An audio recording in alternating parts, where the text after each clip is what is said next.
मैं हूं आरजू साई। चलिए देखते हैं सबसे पहले टॉप 10 क्राइम। कोटा में जन अनुशासन पखवाड़े के दौरान भारी सुरक्षा व्यवस्था के बावजूद चाकूबाजी की वारदात सामने आ रही है। ताजा वारदात कुन्हाड़ी थाना इलाके की है, जहां शादी समारोह में मामूली कहासुनी चाकूबाजी में बदल गई। देखते ही देखते 4 बदमाशों ने ताबड़तोड़ चाकू मारकर एक युवक को घायल कर दिया।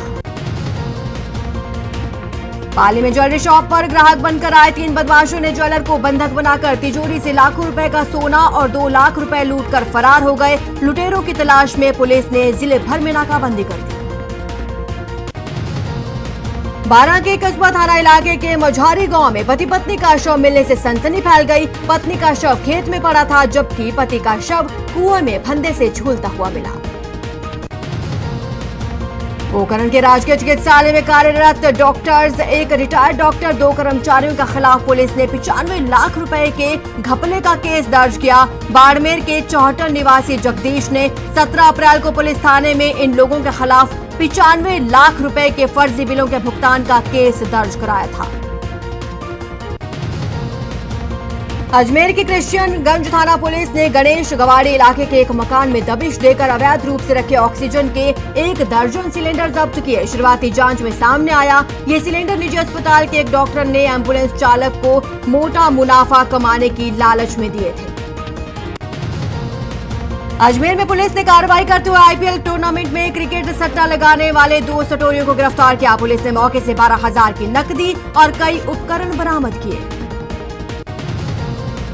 चूरू में शहर की धमेस्तूप चौकी से महज कुछ ही कदमों की दूरी पर कर्फ्यू के दौरान चोरी छिपे शराब बेची जा रही थी, जिसके बाद पुलिस प्रशासन ने कार्रवाई करते हुए 72 घंटे के लिए दुकान को सीज किया।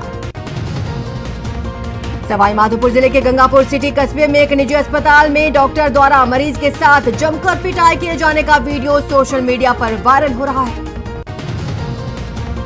डूंगरपुर जिले में पुलिस एक ऐसे समय कर रहा हूं जब कोरोना हम सभी के धैर्य, हम सभी के दुख बर्दाश्त करने की सीमा की परीक्षा ले रहा है। बहुत से अपने हमें असमय छोड़कर चले गए हैं। कोरोना की पहली वेव का सफलतापूर्वक मुकाबला करने के बाद देश हौसले से भरा हुआ था, आत्मविश्वास से भरा हुआ था। लेकिन इस तूफान ने देश को झकझोर दिया है। साथियों, बीते दिनों इस संकट से निपटने के लिए मेरी अलग अलग सेक्टर्स के एक्सपर्ट्स के साथ, विशेषज्ञों के साथ लंबी चर्चा हुई है। हमारी फार्मा इंडस्ट्री के लोग हों, वैक्सीन मैन्युफैक्चरर्स हों, ऑक्सीजन के प्रोडक्शन से जुड़े लोग हों या फिर मेडिकल फील्ड के जानकार, उन्होंने अपने महत्वपूर्ण सुझाव सरकार को दिए हैं। इस समय हमें इस लड़ाई को जीतने के लिए एक्सपर्ट्स और वैज्ञानिक सलाह को प्राथमिकता देनी है।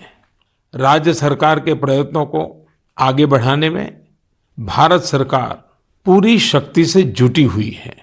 राज्य सरकारें भी अपना दायित्व निभाने की पूरी कोशिश कर रही हैं।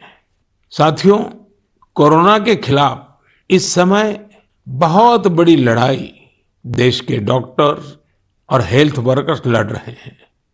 पिछले 1 साल में उन्हें इस बीमारी को लेकर हर तरह के अनुभव भी हुए हैं। हमारे साथ इस समय मुंबई से प्रसिद्ध डॉक्टर शशांक जोशी जी जुड़ रहे हैं।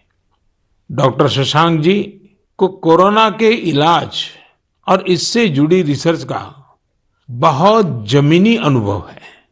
वो इंडियन कॉलेज ऑफ फिजिशियंस के डीन भी रह चुके हैं। आइए बात करते हैं डॉक्टर शशांक से। नमस्कार डॉक्टर शशांक जी।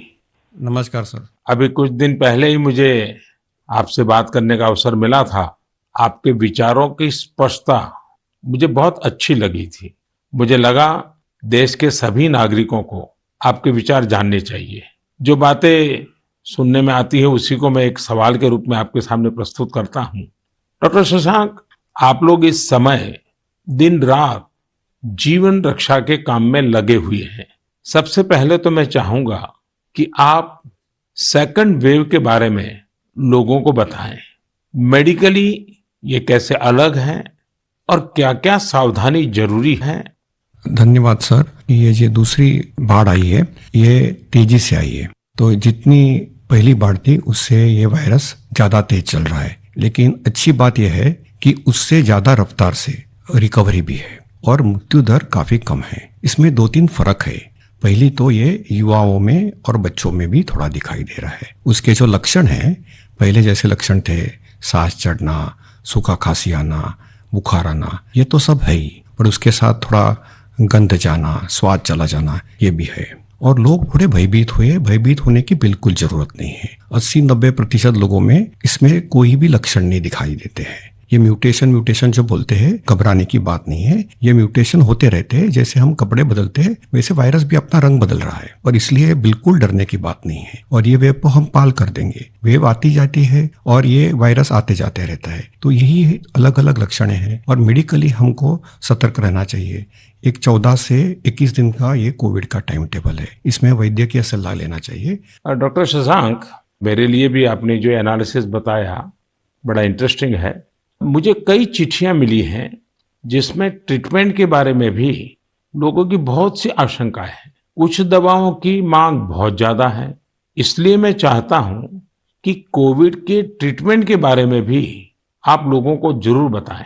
हाँ सर, क्लिनिकल ट्रीटमेंट लोग बहुत देरी से चालू करते हैं और अपने आप बीमारी से दब जाएंगी ये भरोसे पे रहते हैं और मोबाइल पे आने वाली बातों पे भरोसा रखते हैं। और अगर सरकारी दी हुई सूचना का पालन करे तो ये कठिनाई का सामना नहीं आता है।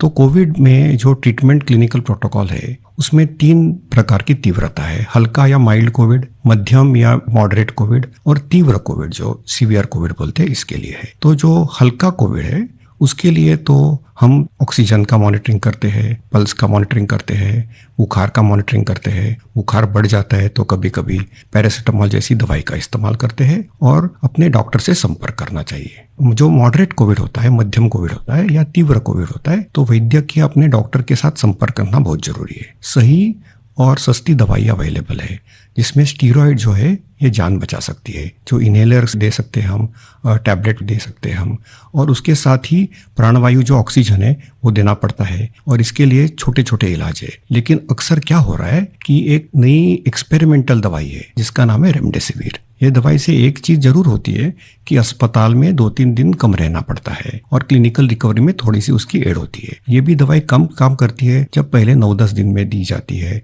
और ये 5 ही दिन लेनी पड़ती है। तो ये लोग जो दौड़ रहे हैं रेमडेसिविर के पीछे, ये बिल्कुल दौड़ना नहीं चाहिए। ये दवाई की थोड़ा काम है, जिनको ऑक्सीजन लगता है, प्राणवायु ऑक्सीजन लगता है, जो अस्पताल में भर्ती होते हैं और डॉक्टर जब बताते तभी लेना चाहिए। तो ये बहुत जरूरी है सब लोगों को समझना। हम प्राणायाम करेंगे, हमारे शरीर के जो लंग्स है उसको थोड़ा एक्सपांड करेंगे और जो हमारी खून पतली करने वाली जो इंजेक्शन आती है जिसको हम हिपैरिन बोलते हैं, ये छोटी छोटी दवाइयाँ देंगे तो 98% लोग सर ठीक हो जाते हैं। तो पॉजिटिव रहना बहुत जरूरी है। ट्रीटमेंट प्रोटोकॉल वैद्यकीय सलाह से लेना बहुत जरूरी है और ये जो महंगी महंगी दवाई है उसके पीछे दौड़ने की कोई जरूरत नहीं है सर। अपने पास अच्छे इलाज चालू है, प्राणवायु ऑक्सीजन है, वेंटिलेटर की भी सुविधा है, सब कुछ है सर। और कभी कभी ये दवाई यदि मिल जाती है तो योग्य लोगों में ही देनी चाहिए। तो इसके लिए बहुत भ्रम पैदा हुआ है और इसलिए ये स्पष्टीकरण देना चाहता हूँ सर कि अपने पास वर्ल्ड की सबसे बेस्ट ट्रीटमेंट अवेलेबल है। आप देखेंगे कि भारत में सबसे अच्छा रिकवरी रेट है। आप यदि कंपेयर करेंगे यूरोप के लिए, अमेरिका, वहीं से भी हमारे यहाँ के ट्रीटमेंट प्रोटोकॉल से मरीज ठीक हो रहे सर। डॉक्टर शशांक, आपका बहुत बहुत धन्यवाद। डॉक्टर शशांक ने जो जानकारियां हमें दी वो बहुत जरूरी है और हम सबके काम आएगी। साथियों, मैं आप सबसे आग्रह करता हूं, आपको अगर कोई भी जानकारी चाहिए हो, कोई और आशंका हो, तो सही सोर्स से ही जानकारी लें। आपके जो फैमिली डॉक्टर हो, आसपास के जो डॉक्टर्स हो, आप उनसे फोन से संपर्क करके सलाह लीजिए। मैं देख रहा हूं कि हमारे बहुत से डॉक्टर खुद भी ये जिम्मेदारी उठा रहे हैं। कई डॉक्टर्स सोशल मीडिया के जरिए लोगों को जानकारी दे रहे हैं, फोन पर, व्हाट्सएप पर भी काउंसलिंग कर रहे हैं। कई हॉस्पिटल की वेबसाइटें हैं जहां जानकारियां भी उपलब्ध हैं और वहां आप डॉक्टर से परामर्श भी ले सकते हैं। ये बहुत सराहनीय है। मेरे साथ श्रीनगर से डॉक्टर नावीद नजीर शाह जुड़ रहे हैं। डॉक्टर नावीद श्रीनगर के गवर्नमेंट मेडिकल कॉलेज में प्रोफेसर हैं। नावीद जी अपनी देखरेख में अनेकों कोरोना पेशेंट्स को ठीक कर चुके हैं और रमजान के इस पवित्र माह में डॉक्टर नावीद अपना कार्य भी निभा रहे हैं और उन्होंने हमसे बातचीत के लिए समय भी निकाला है। आइए उन्हीं से बात करते हैं। नावीद जी नमस्कार। नमस्कार सर।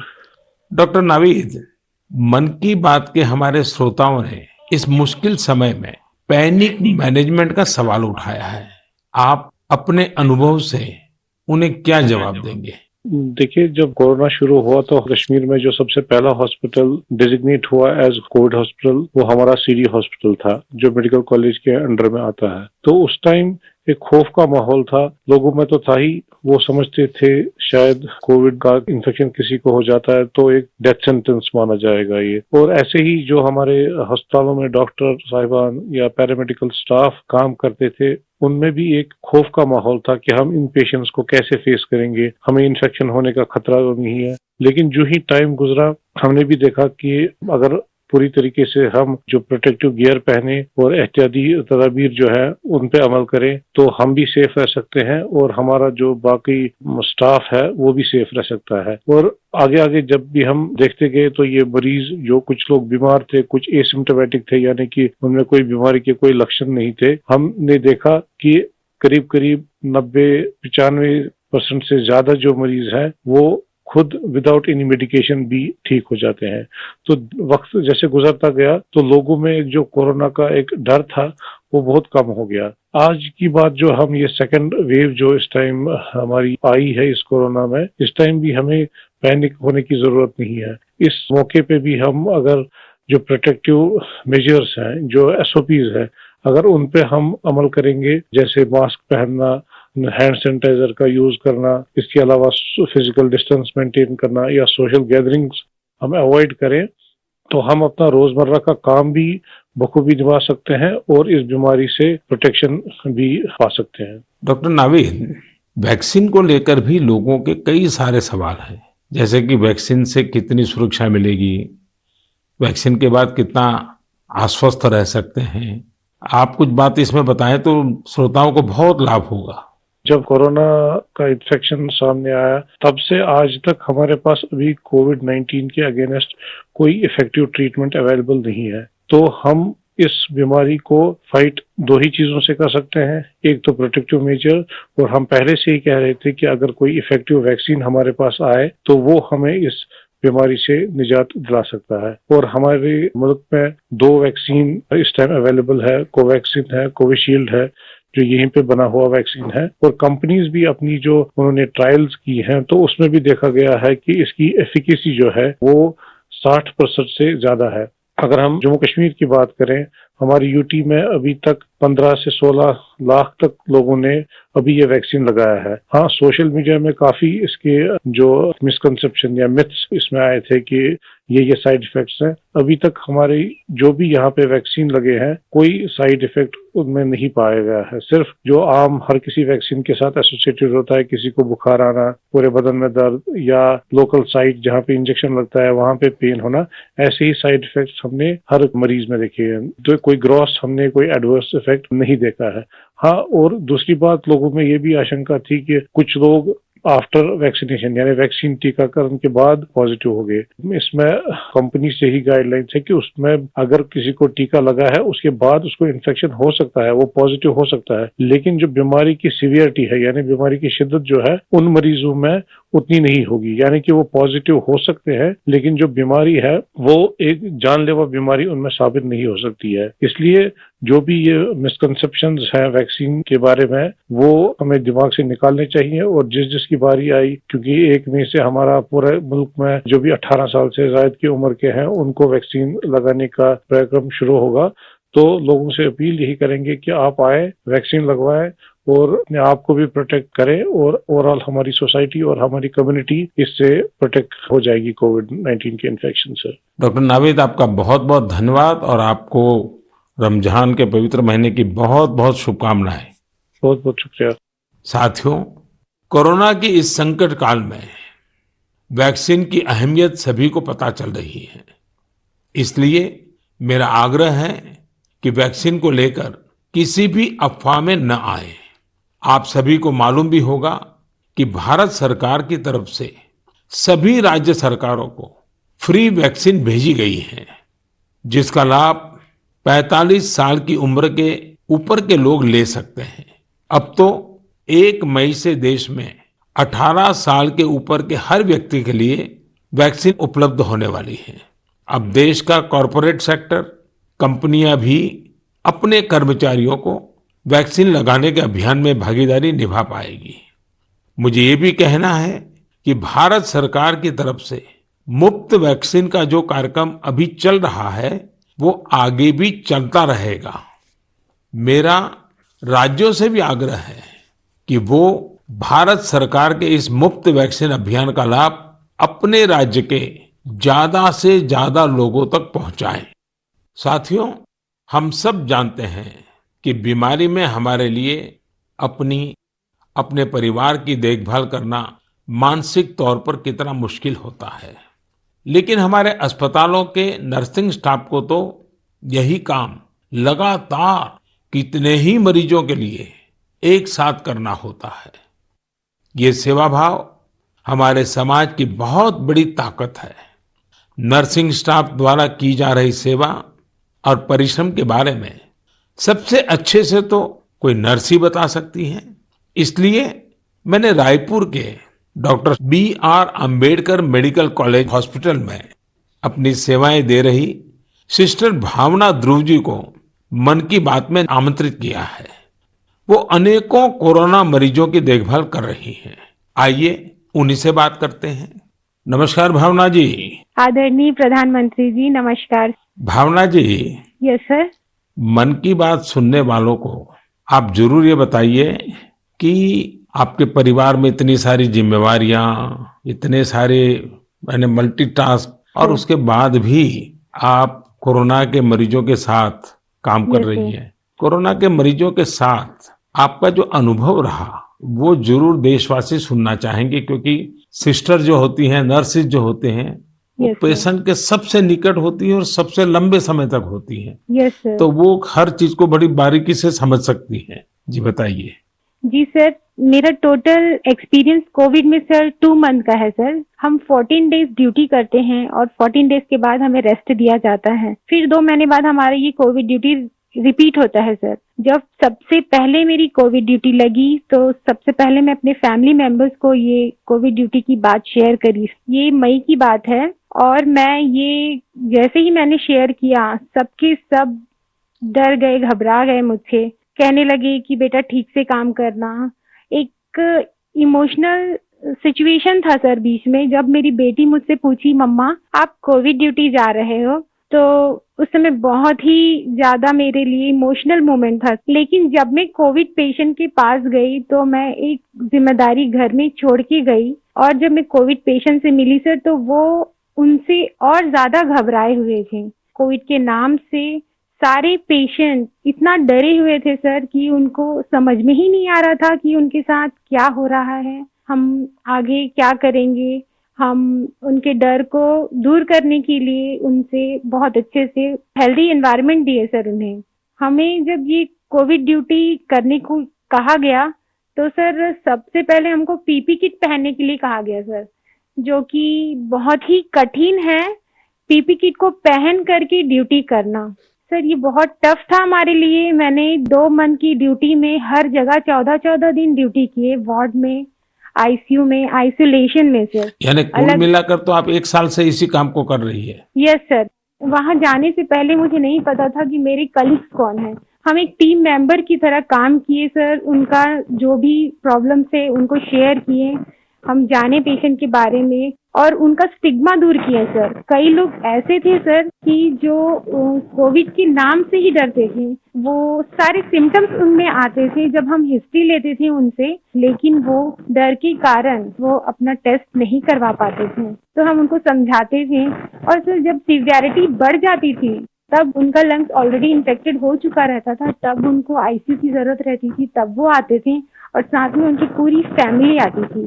तो ऐसा 1-2 केस हमने देखा सर, और ऐसा भी नहीं कि हर एक एज ग्रुप के साथ काम किया सर हमने, जिसमें छोटे बच्चे थे, महिला, पुरुष, बुजुर्ग, सारे तरह के पेशेंट थे सर। उन सबसे हमने बात करी तो सबने कहा कि हम डर की वजह से नहीं आ पाए। सबका यही हमें आंसर मिला सर। तो हम उनको समझाएं सर कि डर कुछ नहीं होता है, आप हमारा साथ दीजिए, हम आपका साथ देंगे, बस आप जो भी प्रोटोकॉल्स है उसे फॉलो कीजिए, बस हम इतना उनसे कर पाए सर। भावना जी, मुझे बहुत अच्छा लगा आपसे बात कर करके। आपने काफी अच्छी जानकारियां दी हैं, अपने स्वयं के अनुभव से दी हैं, तो जरूर देशवासियों को इससे एक पॉजिटिविटी का मैसेज जाएगा। आपका बहुत बहुत धन्यवाद Bhavna ji. Thank you so much sir, thank you so much. जय हिंद सर। जय हिंद। भावना जी और नर्सिंग स्टाफ के आप जैसे हजारों लाखों भाई बहन बखूबी अपना कर्तव्य निभा रहे हैं। ये हम सभी के लिए बहुत बड़ी प्रेरणा है। आप अपने स्वास्थ्य पर भी खूब ध्यान दीजिए, अपने परिवार का भी ध्यान रखिए। साथियों, हमारे साथ इस समय बेंगलुरु से सिस्टर सुरेखा जी भी जुड़ी हुई है। सुरेखा जी केसी जनरल हॉस्पिटल में सीनियर नर्सिंग ऑफिसर हैं। आइए उनके अनुभव भी जानते हैं। नमस्ते Surekha ji. I am really proud and honored, sir, to speak to Prime Minister of our country. Surekha ji, you along with all fellow nurses and hospital staff are doing excellent work. India is thankful to you all. What is your message for the citizens in this fight against COVID-19? Yes, sir. Being a responsible citizens, I would really like to tell something like, please be humble to your neighbors, and early testing and proper tracking help us to reduce the mortality rate. And moreover, please, if you find any symptoms, isolate yourself and consult nearby doctors and get treated as early as possible.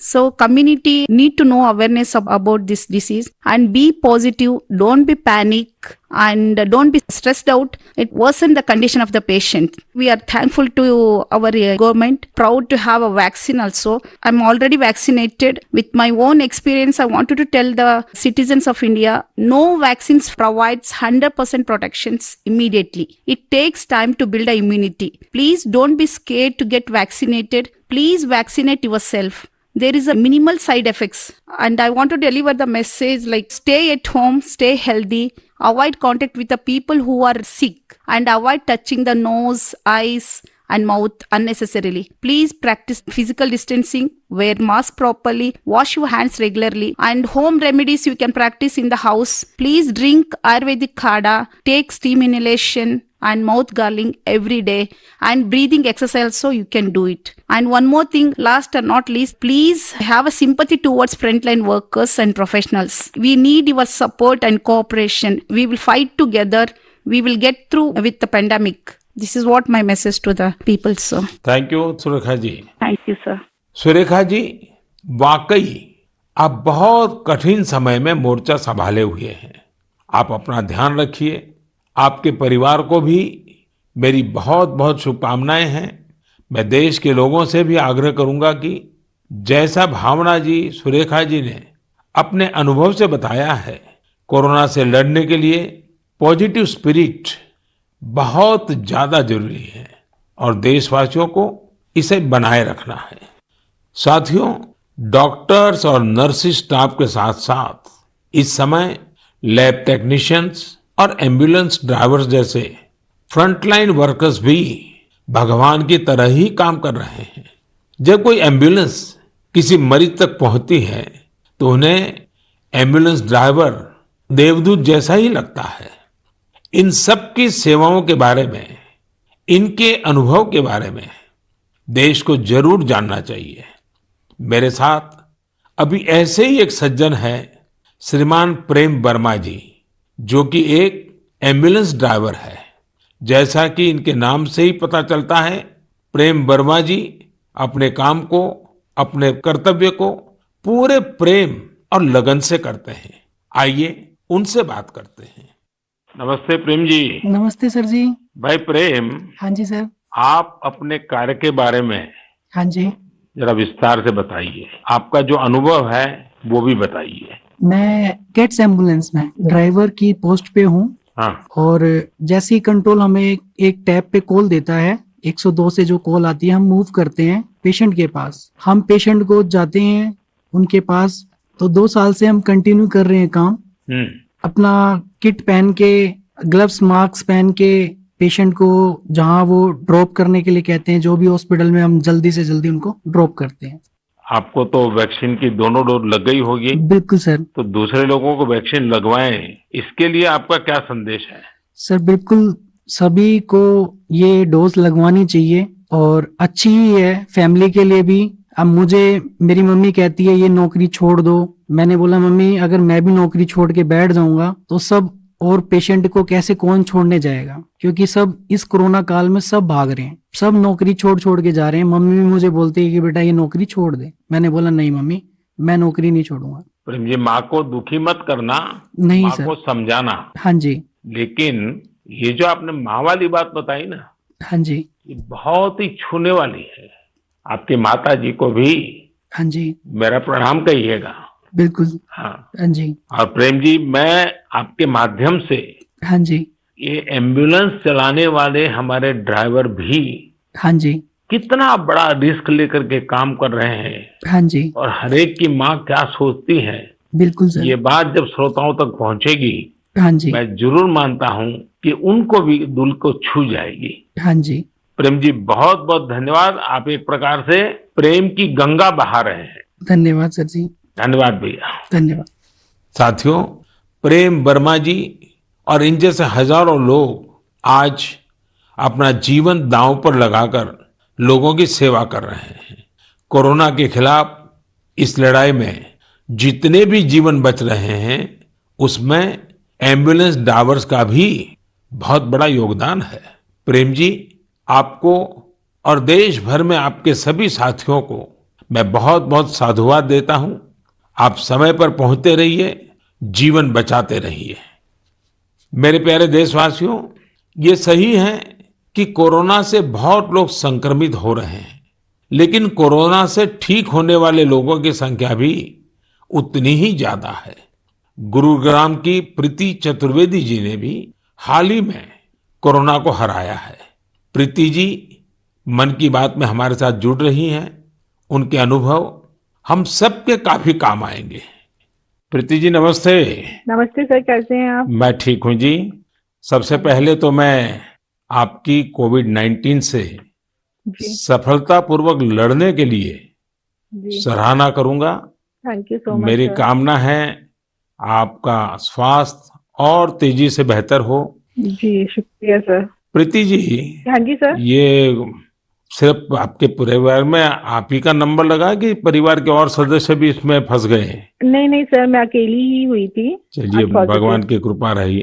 अच्छा, मैं चाहूंगा हाँ जी कि sir. आप अपने इस पीड़ा के अवस्था के कुछ अनुभव अगर साझा करें तो जी सर। शायद जो श्रोता है उनको हाँ जी। भी ऐसे समय कैसे अपने आप को संभालना चाहिए, इसका मार्गदर्शन मिलेगा। जी सर, जरूर सर। इनिशियली इस स्टेज में मेरे को बहुत ज्यादा लेथार्जिक, मतलब बहुत सुस्ती आया, और उसके बाद ना मेरे गले में थोड़ी सी खराश होने लगी। तो उसके बाद ना मेरा थोड़ा सा मेरे को लगा कि ये सिम्टम्स है, तो मैंने टेस्ट कराया। दूसरे दिन रिपोर्ट आते ही जैसे मेरे को पॉजिटिव हुआ, मैं अपने आप को क्वारंटीन कर लिया, एक रूम में आइसोलेट करके। अब डॉक्टर्स के साथ कंसल्ट करा मैंने उनसे, उनकी मेडिकेशन स्टार्ट कर दी। तो आपका परिवार बच गए आपके क्विक जी एक्शन सर। के कारण। जी सर, वो बाकी सबका भी बाद में कराया था, बाकी सब नेगेटिव थे, मैं ही पॉजिटिव थे। उससे पहले मैंने अपने आप को आइसोलेट कर लिया था एक रूम के अंदर। अपनी जरूरत का सारा सामान रख के उसको मैं अपने आप अंदर कमरे में बंद हो गई थी। और उसके साथ साथ मैंने फिर डॉक्टर के साथ मेडिकेशन स्टार्ट कर दी। तो मैंने मेडिकेशन के साथ साथ ना मैंने योगा, आयुर्वेदिक, और साथ में मैंने ना काढ़ा भी लेना शुरू कर दिया था अपनी इम्यूनिटी बूस्ट करने के लिए। और सर मैं दिन में, मतलब जब भी अपना भोजन वगैरह लेती थी, उससे मैंने हेल्दी फूड जो कि प्रोटीन रिच डाइट थी वो लिया। मैंने बहुत सारा फ्लूइड लिया, मैंने स्टीम लिया, गार्गल किया और हॉट वाटर लिया। मैंने दिन भर मैं इन सब चीजों को ही अपने उस जीवन में लेती आई डेली। और सर इन दिनों में ना सबसे बड़ी बात मैं बोलना चाहूंगी कि घबराना तो बिल्कुल नहीं है, बहुत मेंटली स्ट्रांग करना, जिसके लिए मेरे को ना योगा ने बहुत ज्यादा, ब्रीदिंग एक्सरसाइज करती थी ना, उससे मुझे अच्छा लगता था उसको करने से मुझे। अच्छा प्रीति जी, जब अब आपका प्रोसेस पूरा हो गया, आप संकट से बाहर निकल आई, हाँ अब जी। आपका टेस्ट भी नेगेटिव आ गया है, हाँ जी तो सर। फिर आप अपने स्वास्थ्य के लिए, जी इसके सर। देखभाल के लिए अभी क्या कर रही है? सर मैंने एक तो योगा बंद नहीं किया है, ठीक है, मैंने काढ़ा अभी भी ले रही हूँ और अपनी ना इम्यूनिटी बूस्ट रखने के लिए मैं अच्छा हेल्दी फूड खा रही हूँ अभी, जो कि मैं बहुत अपने आप को नेग्लेक्ट कर लेती थी, उस पर बहुत ध्यान दे रही हूँ मैं। धन्यवाद Preeti ji. Thank you so much sir. आपने जो जानकारी दी, मुझे लगता है ये बहुत सारे लोगों के काम आएगी। आप स्वस्थ रहें, आपके परिवार के लोग स्वस्थ रहें, मेरी आपको बहुत बहुत शुभकामनाएं।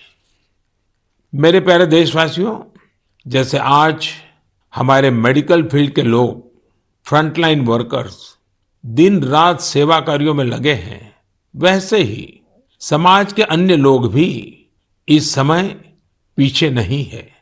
देश एक बार फिर एकजुट होकर कोरोना के खिलाफ लड़ाई लड़ रहा है।